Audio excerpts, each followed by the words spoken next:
Hello everyone and welcome. Today I am thrilled to be speaking with Andy Andrews, the co-founder of CrossFit Ceylon. Andy is such a refreshing and he has a no-nonsense approach to fitness and well-being. So Andy, thank you so much for being here. Thanks for How are having me. you? I'm good, thanks. Thank you. So let's get moving. Yeah. But first let's get to know you. All right. Take us through your fitness journey. How long have you been doing fitness? All right. So, growing up, I played a lot of sport, right? But the sport I really took up was golf. Played it professionally for many years. So, through my childhood, I was always involved in some sort of strength and conditioning, right? You'd always have to train for something. But it really wasn't something I enjoyed doing. I just did it because I had to do it, right? I did it because coaches told me to do it. But over time, when I turned professional, or slightly, I guess when I went to college, it became an important part because sometimes the gap between you and the player that's better than you is a fitness thing, right? Even in golf, although a lot of people don't think so, because the distance you hit the ball and all of that stuff matters. And so I was always smaller, right? So I'm like 5'6", 5'7" at most, and I'm like 75 kilos at most. And so I didn't have like the attributes, right? So I had to build these other attributes. And so that's really when it kind of clicked in my head, and I started taking on training, and I started to enjoy the process of actually getting stronger, because there was like a feedback loop. I would do my training and I'd hit it longer, I'd get better, I'd create advantages for myself in my sport. So that's really where it kicked off. And then when I found CrossFit somewhere down the line, and I really enjoyed the competitive aspect of CrossFit, because I grew up competitive, and so the competitive aspect of CrossFit drew me in. And I ended up joining CrossFit gyms in Dubai, which is where I lived. And that's kind of where it started. That's kind of where the whole coaching thing started. There was a gym over there that asked me if I wanted to help, not coach some classes, but assist them. I wasn't a coach. I was a professional golfer, and I was just spending all my time at the gym when I wasn't playing golf. And so they said, hey, do you want to help us with X, Y, and Z? And so I just started helping out. And then, I would say that's where, and then I started like enjoying the competition aspect of CrossFit and actually competing in, these mini competitions around Dubai. And so I would say that was like the journey to kind of fitness. Yeah. Okay. And Andy, in your article regarding the dangers of sedentary lifestyle, you mentioned that long periods of sitting can cause the same type of long-term damage as smoking. I mean, that's crazy. Can you elaborate on how inactivity contributes to chronic diseases like heart diseases or even cancer? Yeah. And so a lot of these things are things that I would obviously pick off of other people, right? Notably, a guy named Peter Attia, he wrote a book called Outlive. And he talks about the 4 horsemen of disease, right? It's neurodegenerative disease, which is like brain-related stuff. And then there's cardiovascular, heart disease type of stuff. And then diabetes and cancer. Majority of people on the planet are going to die from one of these 4 things, right? And people will pinpoint smoking and say this is bad for you, which it is, but there are a lot of people that have lived to like 100 years old and they've smoked a pack every day, right? Agreed. And so there are those instances, but what we haven't seen in, let's say, human history is a lifestyle that's as sedentary as it is right now, right? And what you're also seeing is a correlation between sedentary lifestyle and these 4 horsemen capturing more people, right? And so whether it's correlation or what it is, we know that, for example, you sit down all day, you become less insulin resistant, right? You become more insulin resistant, and so your body processes sugar and energy not as efficiently. You're sitting down all day, there's very little blood flow, right? Yeah. You're sitting all day, if you're sitting down all day, you're going to burn less calories. And we know 100% that the more body fat you have, the more inflammation in the body, right? And so we know all those things. And so even though it's a catch statement like sitting is the new smoking, it's not meant literally, right? And it's not a scare tactic either. It's a direct correlation between what we're seeing with people sitting down and doing more computer work and doing more sedentary work and the increase in these diseases, right?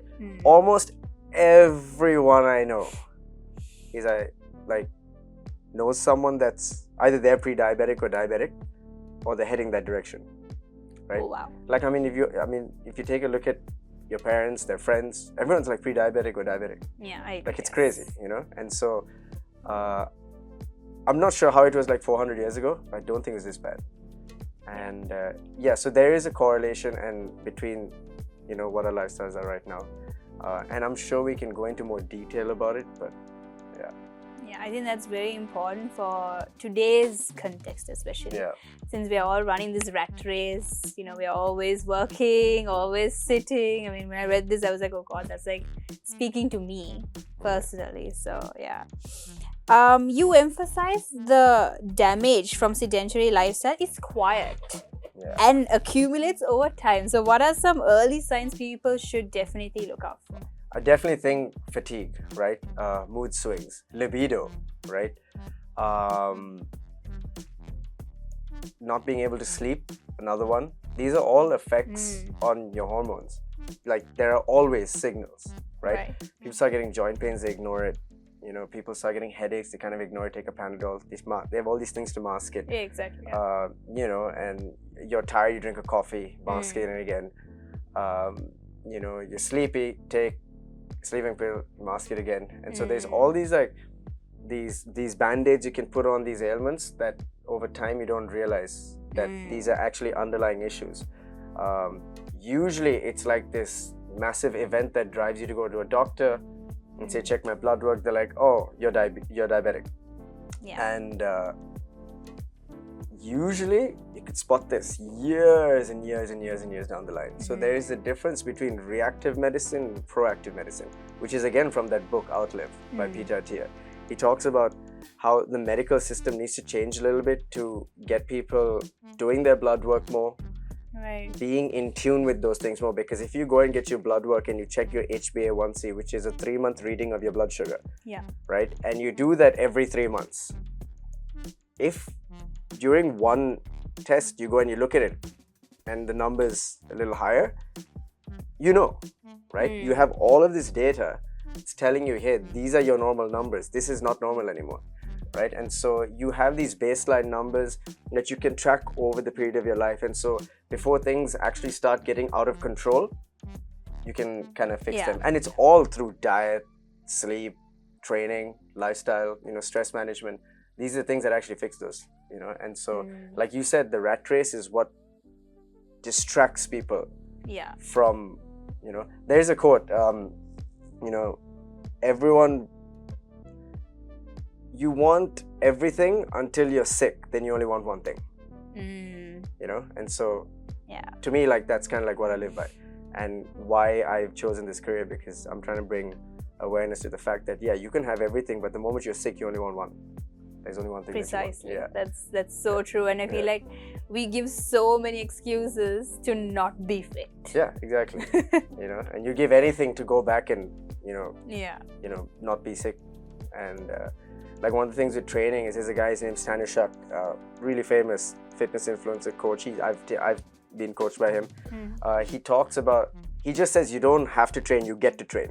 There are people out there that can't. They don't have legs, they don't have their health. You have your health, and so you get to, you don't have to. And so it's important to have these little frameworks in your head to like put things in perspective. Agreed. Absolutely. So in your experience, why is regular movement more critical than having an intense workout a few times a week? It's not more beneficial. They are one and the same. Both are required, right? Because there is huge benefits to building muscle tissue, losing body fat, and keeping your body in that state. For one reason is, the more muscle you have, the more carbohydrates you can consume, right? Your body stores glucose, carbohydrates in your liver, and then in your muscles. And so you want to think about your muscles like a storage unit, right? The moment you run out of storage, so like, yes, I get the first part across. The moment you run out of storage, it leaks out and it stays in the blood. There's no way for it to be stored. Right? And so you really want to think about muscle being very crucial to regulating insulin and regulating blood sugar. And I'm not a doctor. I just know these things because I've worked with doctors and they tell me these things. And we get our clients to work with doctors, and then we work with the doctor to help the clients. And so Now the more muscle you have, the more storage units you have, the more carbohydrates and the more insulin sensitive you are. You can process foods better. You can deliver nutrients to cells better. You can do all of these things much better, right? And daily movement, like there's so many benefits to walking. You'd see this a lot. Like people are stressed out, you go for a walk and you're okay. Right? Those are some of the benefits. There are stress management benefits. There are physiological benefits. There's a lot of good that comes out of walking. I'll give you an example. We ran a nutrition course, a 30-day nutrition program, right?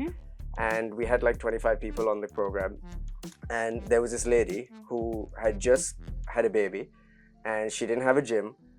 She couldn't leave the house and she was on this nutrition program. One of the things we tell them to do is, hey, find a gym, we even provided the training program. And we also told them they can come to the gym and train. So we gave them all these options. But this lady had none of those options. She couldn't leave her baby. Right, yeah. Husband went to work, she was at home. And she had the best results. She lost 7 kilos in these 30 days. Oh my gosh, yeah. wow. And all she did was change her food, obviously, change the composition of her plate. Because if you change the composition of your plate, it's going to change the composition of your body. Right. It's as simple as this, right? If you change the composition of your plate, you change the composition of your body. That's one lever. You pull that lever, you're gonna change the composition. The other lever is build more muscle. So go into the gym and train. Like you don't have to be huge. You just want to build a little bit of muscle, right? So you have more storage units. You're more insulin sensitive. Lever 2. She couldn't put lever 2. Lever 3 is more daily movement. Walk a little more, right? And so some people have very active lifestyles. Some people talk with their hands a lot. That's movement. And it's very hard to measure that kind of movement. Well, an easy way to measure movement is walk, right? People have step trackers on their watches, like 8,000 steps, 12,000 steps. You see those numbers pop up a lot. I would say about 12,000 is ideal for everyone. But all we did was tell this lady, 60 minutes a day, can you go walk? She said, yes, my husband comes home at 6 p.m. I'm going to go for a walk. She went for a walk. And that's all she did. And she had the best results from everyone. And everyone else was training, but they weren't committing to the walking as much. They committed to the food, they committed to the training.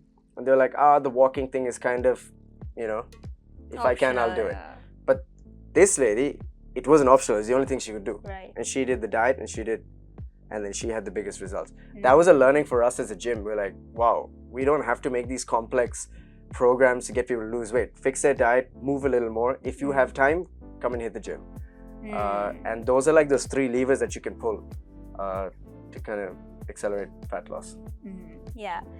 And you mentioned that movement, once again, creates motivation and not the other way around. So can you give a real world example where you've seen this principle change somebody's life? Every single day. People say, I don't have time. You have 5 minutes? Yeah, I have 5 minutes. We go for a walk. Like unless they can do it 100%, they don't want to do it. Exactly. Yeah. And so if you can go out and do 5 minutes today, 5 minutes tomorrow, 5 minutes the day after, you've done 35 minutes of work in the week. That over 180 is 350 minutes. And everyone has more than 5 minutes. So usually what I say is, listen, you don't need motivation, you need like momentum. You need to get the ball rolling, right? Most people show up to the gym, everything's okay. Just getting to the gym is hard. So get out of the house, get in the car and drive, right? And so it's mostly momentum that people need. And so another thing is, I'll give you another example. Like people want to, a lot of times we get people to send us food pictures. And so we say, okay, send food picture. And they'll send us food pictures. There's like a cake. I'm like, where is that cake? Right? And they're like, oh, it was at home. I was like, okay, fine. Why was it at home? Oh, we have cake in the fridge. Like, wouldn't it be easier if you just got rid of all the cake that's in the fridge and have your snacks as fruit, cheese even, dates, something, something healthy, strawberries, whatever it is that you like that's not processed. And usually they'll be like, yeah. I'm like, so get rid of the stuff that's in the fridge. If it's in your house, it's easy. So the first momentum you need to create is get rid of everything, right? And but I like the walking example better because most people are like, I can't go for a walk. You have 5 minutes. What are you doing? You're scrolling on Instagram, you're on Netflix. You can do that. Just walk while you're doing that, right? So that's why I think most people, no one needs motivation. They need momentum, right? And you just need to find little ways to create momentum. Like people would think it's ridiculous. I'll be like, go and walk 5 minutes tomorrow.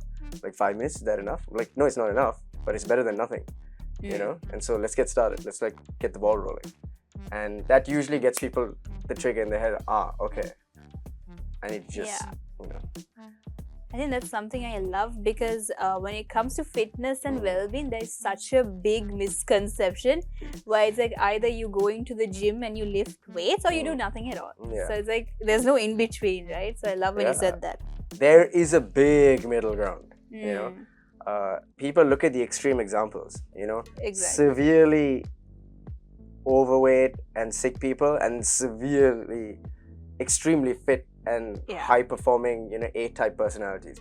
But majority of people are in the middle. I'm in the middle. People think I'm that A-type severe. I'm not. I just find time during the day because I have other things. For example, I'm here, right? I had to train earlier today to like squeeze everything in and come here. And so people have lives, and you just need to find momentum to plug those things into your life. But yeah. Agreed. Yeah.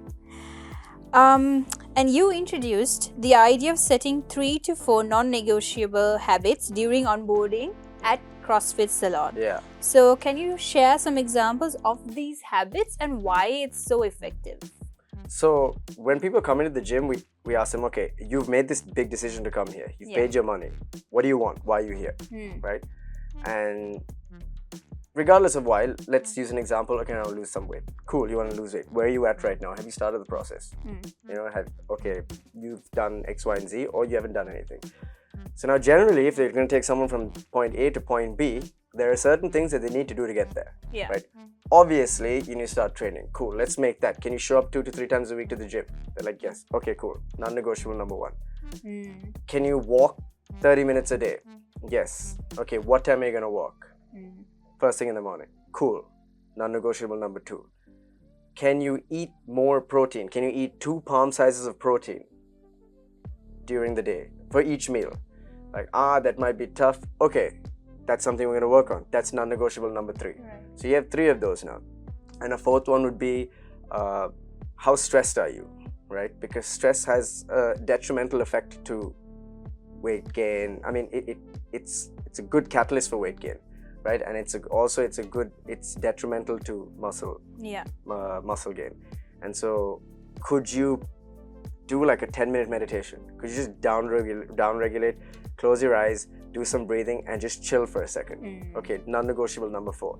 Now you put those 4 things together and you get them doing those, and you monitor those non-negotiables. You don't have to talk about anything else, because if they can't do these 4 things, there's no point trying to take advanced intervention, right? Like, okay, let's get these 4 things done. We'll talk about carbohydrates and all this stuff later, right? But let's get these 4 things done, and let's see if you can even handle a next non-negotiable. So let's say they get the protein thing in. Cool. Okay, now let's monitor your carbohydrates through the day. Let's bring that in, because this habit is established. And so that's why the non-negotiables are very the framing of it as well, non-negotiable. You have to do this. It's mandatory. Yeah, I mean, well, it's not mandatory, but you came here, you wanted this, and these are the things that you need to do. And so if you really want what you say you want, these are the things. Here's a roadmap. Go ahead and do it. I'll monitor, I'll help, I'll hold you accountable. And if there's any troubleshooting, I'll help you move through those troubleshoots. Okay.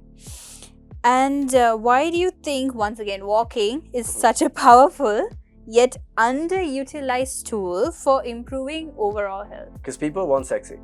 People want the new best thing, the new technology. And walking is boring and it's unsexy, right? And so people just don't want to do it. They just overlook it. And there are many ways you can do it. Like, you can say, okay, I'm going to wake up in the morning, I'm going to do 30 minutes, I'm going to come home and do 30 minutes. And say, I'm busy. Okay, can you get up off your desk for 5 minutes every hour? Like, yeah. Can you go for a walk around office? Yeah. Okay, cool. How long are you at office for? They're like, 8 hours. Okay, you've got 40 minutes there. You're going to walk to your car, you're going to walk up the building, there's a lot of other times where you'll get those other 30-40 minutes, right? And so there is what I described is the Pomodoro technique, right? 5 minutes every hour, get up, go for a walk, come back. It's good for your focus as well, right? And so if you get up every 5 minutes, go for a walk, come back, a little refresh, you had some time to think, declutter and get back into work. And so there's multiple benefits to it, because everything, like, one of the things I tell people is the way you speak, the way you think, the way you react, the way you respond to all these situations is a direct representation of how you're functioning. Yeah. You know, you've had days where you've not got any sleep and you go to work and you're just staring at the laptop. You're like, I'm not functioning, right? This is a reflection of your sleep, your diet, your training, your recovery, your management of stress, you know, your overall lifestyle. Because you've done these things to your body and now it's suboptimal. You're functioning suboptimally. And in order to optimize and be the best at what you do, be the best lawyer, be the best father, be the best whatever, you need to be optimal and you need to be functioning on a high capacity, right? And so usually for me, if I feel sharp and I feel responsive and I feel like I can problem solve and do all these things, I know I'm doing the right things. Yeah. You know, I know I'm sleeping well, I'm training, I'm recovering, I'm managing my stress. And so usually one of the questions I'll ask people is like, how do you feel going through the day? They're like, well, my energy is good. I'm like, perfect. Okay, let's just keep doing what we're doing. Right. If they say my energy is terrible, then we start investigating. Okay, let's go through your day. What's going on? Where do you need to improve? Are there things you need to take out? Are there things you need to add in? Most of the time, it's not adding things, it's taking things out. I think that's amazing because usually when we go for a lot of gyms and, you know, going to fitness, they just cramp everything to you and they're like, you know, you do this, you'll be there at the gym 5 days a week and, you know, weights and all that. So that's amazing. I find 2-3 days a week is more than enough. Like, especially once you get to a point where you're, you know, putting enough stress on the body, it takes a long time to recover.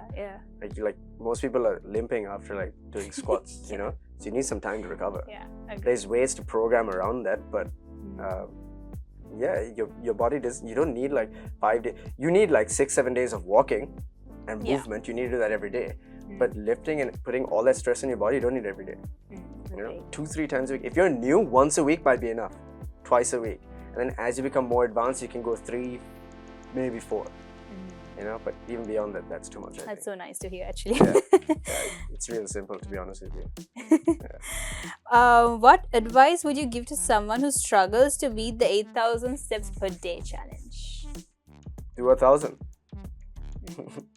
Add 200 every week for the rest of your life. It's really, titration is very important, right? So titration is simply, you know, remember when we're in chemistry class when we were kids, you know, they'd give you one solution, another solution, and say drop this solution and just watch what happens. Nothing happened. Okay, drop another one, watch what happens. You drop 4 or 5, you're like, something's happening, right? And so like training and implementing habits and implementing all these things require titration, right? You cannot take away from someone's life and give them all of these things and say, do all of this.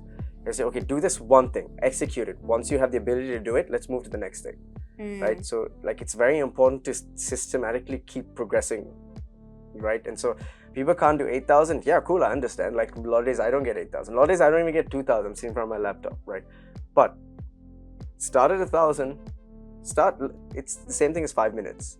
So in 5 minutes, you'll probably get 300-400 steps.